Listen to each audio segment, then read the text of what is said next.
छोड़ें, हाँ। ये हम कहाँ पर आए हैं, मतलब ये रेशम गुम्पा। रेशम गुम्फा में तो आए हैं, लेकिन ये जो दिख पा रहा है ये क्या है? ये इसको छुतेन बोलते हैं। हाँ, अच्छा छुतेन, ये बहुत पुराना छुतेन है। अच्छा छुतेन बोलता है इसको। अच्छा। और यहाँ पे मतलब ये मेडिटेशन जो होता है ये यहाँ पे भी मॉन्क लोग जो है, मॉन्क लोग ये सब करते हैं यहाँ पे भी? जी करता है तो। अच्छा। और उधर तो एकदम बारिश, मतलब बारिश छाए हुए है शायद, मतलब क्लाउड छाए हुए हैं, बारिश आ रहा है शायद ना। हमें भी अभी निकलना चाहिए। ये আমরা পুরোটা একবার ঘুরে নিচ্ছি, দেখুন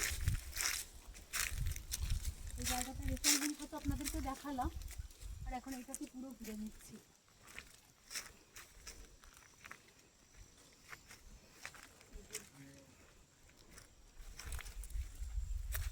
তো 360 ডিগ্রি আপনাদেরকে দেখিয়ে নিলাম। আপনারা যদি কখনো লিংচেনপং আসেন তাহলে এই রেশম গুম্ফা অবশ্যই আসবেন। একটা হিস্টোরিক্যাল জায়গা, তো আপনাদের নিজেদের ভীষণ ভালো লাগবে, সেই জন্য অবশ্যই আসবেন।